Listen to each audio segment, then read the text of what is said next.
प्रगतीच्या नादात पर्यावरणाकडे आपले अक्षम्य दुर्लक्ष. दीपक आर्वे यांची खंत. वृक्षवल्ली आम्हा सोयरे म्हणजे संतांनी देखील आपल्याला पुराण काळापासून वृक्षाचे महत्त्व सांगितलेले आहे. आज मानवाने प्रचंड प्रगती केलेली आहे, परंतु प्रगती करण्याच्या नादात आपले पर्यावरणाकडे अक्षम्य दुर्लक्ष झालेले आहे, अशी खंत निवृत्त पोलीस उपायुक्त दीपक आर्वे यांनी व्यक्त केली. वीरशैव लिंगायत प्रतिष्ठानतर्फे महात्मा बसवेश्वर जयंतीचे औचित्य साधून आयोजित बसव सप्ताहाचा शुभारंभ शुक्रवारी वृक्षारोपणाने करण्यात आला. गणपती घाटावर आयोजित या वृक्षारोपण समारंभाच्या अध्यक्षस्थानी दीपक आर्वे हे होते. यावेळी उपस्थित मान्यवरांच्या हस्ते गणपती घाट परिसरात विविध वृक्षांचे रोपण करण्यात आले.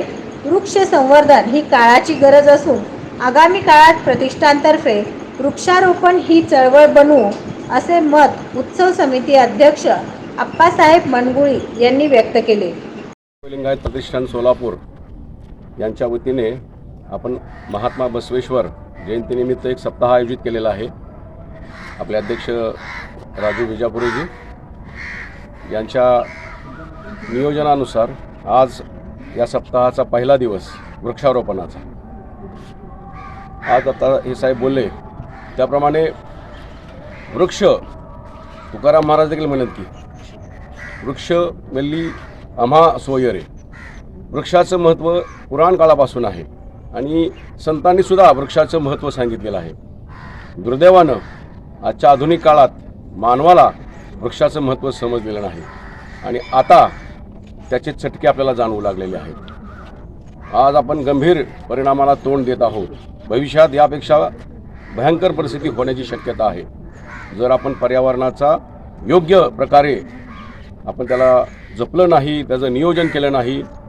आज आपण पाहतोय राजस्थानमध्ये 52 डिग्री टेम्परेचर चालू आहे. त्या ठिकाणी रस्त्यावर लोकांना पाण्याचे फवारे मारावे लागत आहेत. म्हणजे ही भीषण परिस्थिती का ओढवलेली आहे तर त्याचं कारण मानव आहे. आपण प्रगती प्रचंड केलेली आहे, पण या प्रगती करण्याच्या नादामध्ये भानामध्ये आपण पर्यावरणाकडे अक्षम्य दुर्लक्ष केलेलं आहे. आज आपण पाहतोय प्रचंड मोठ्या प्रमाणात वृक्षतोड, आपण ज्याला डिफॉरेस्टेशन म्हणतो, डिन्यूडेशन म्हणतो. आपण किरकोळ कामासाठी पेपर वापरतो आणि हे पेपर तयार करताना आपल्याला कोणतं ना कोणतं तरी झाड तोडावं लागतं. आज बाहेरच्या देशामध्ये पर्यावरणाची इतक्या मोठ्या प्रमाणात काळजी घेतली जाते. पर्यावरणाच्या संदर्भातला कुठला गुन्हा असेल तर त्याला फार मोठी शिक्षा आहे. दुर्दैवाने भारतामध्ये ही परिस्थिती नाही. त्यामुळे आपण नैसर्गिक साधनसंपत्तीची आपण काय म्हणतो मनमानी लयलूट केलेली आहे. ज्याला आपण नॅचरल रिसोर्सेस म्हणतो, हे आपण कॉन्झर्व म्हणजे आपण जतन केलं पाहिजे, ते वाढवले पाहिजेत. आज आमच्या लॉमध्ये, मी आता लॉ शिकतो, त्याच्यामध्ये आम्हाला एक एन्व्हायरमेंटचा सब्जेक्ट आहे, improvement and protection of environment. हे आपले घटनेमध्ये लिहिले आहे. जेव्हा इंदिरा गांधी 1972 साली स्टॉकहोमला गेल्या होत्या, त्या ठिकाणी एक जागतिक परिषद झाली आणि त्या जागतिक परिषदेमध्ये ठरलं होतं की पर्यावरणाचं प्रोटेक्शन आणि इम्प्रूव्हमेंट कशा प्रकारे करायचं. इतर देश त्याचं पालन करत आहेत, पण भारतात ते होत नाही. तर माझी अशी सर्वांना नम्र विनंती आहे की प्रत्येकाने कमीत कमी एक तरी झाड लावून ते जोपासलं पाहिजे, लावून सोडायचं नाही. कारण त्याचं जतन होणं, त्याची वाढ होणं अत्यंत गरजेचं आहे.